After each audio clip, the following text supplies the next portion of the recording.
ആലപ്പുഴയിൽ ഇടതു സ്ഥാനാർത്ഥി എ ആരിഫിന് പിന്നാലെ കലാലയങ്ങൾ സന്ദർശിച്ച് കെ.സി. വേണുഗോപാൽ. വർണ്ണങ്ങൾ വാരി വിതറിയും പടക്കം പൊട്ടിച്ചും ചെണ്ടമേളത്തിന്റെ അകമ്പടിയോടെയുമാണ് ഓരോ ക്യാമ്പസും കെ.സിയെ വരവേറ്റത്.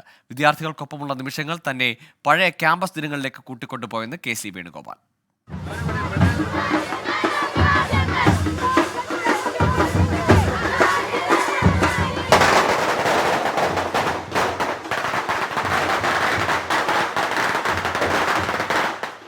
ക്യാമ്പസിന്റെ മനസ്സറിയാനും പുത്തൻ വോട്ടർമാരെ കാണാനും മണ്ഡലത്തിന്റെ തെക്കേ അറ്റത്ത് കായംകുളം വനിതാ പോളിടെക്നിക് സന്ദർശനത്തോടെയായിരുന്നു തുടക്കം.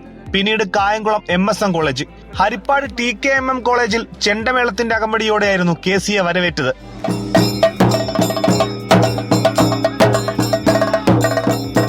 ആലപ്പുഴ SD കോളേജിൽ കെ.സി. വേണുഗോപാൽ എത്തുന്നത് ഉച്ചയോടെ. പടക്കം പൊട്ടിച്ച് ആഘോഷമായി വരവേൽപ്പ്.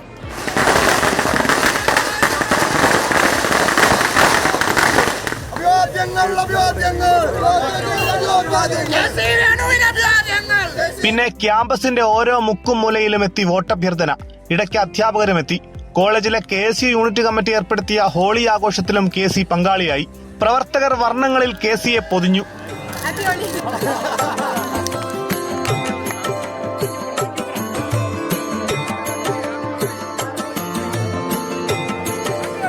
വിദ്യാർത്ഥികൾക്കൊപ്പമുള്ള നിമിഷങ്ങളിൽ പഴയ ക്യാമ്പസ് ദിനങ്ങൾ മനസ്സിലേക്ക് ഓടിയെത്തിയെന്ന് കെ.സി. കോളേജിൽ കിട്ടിയപ്പോൾ പഴയ ഊർജ്ജം തിരിച്ചു കിട്ടി. ഒരു നെസ്റ്റാൾജിക് ഫീലിംഗ്. ഞാൻ ക്യാമ്പസിലൂടെ വളർന്ന ഒരാളല്ലേ. കോളേജ് ഇലക്ഷൻ്റെ കാലഘട്ടം, അന്ന് വോട്ട് ചോദിക്കാൻ പോയ പോലെ ഇപ്പോഴും വോട്ട് ചോദിക്കാൻ പോയ. അന്ന് കോളേജ് UUC ആയിട്ടാണ്, യൂണിവേഴ്സിറ്റി യൂണിയൻ കൗൺസിൽ. ഇന്ന് പാർലമെന്റിലേക്കാണ്. ആ വ്യത്യാസമുണ്ട്. പിന്നീട് Alappuzha saint Joseph women's college, Cherthala SN college, saint Michael's college, Cherthala government polytechnic college എന്നിവിടങ്ങളിലും അദ്ദേഹം സന്ദർശനം നടത്തി. 24 ആലപ്പുഴ.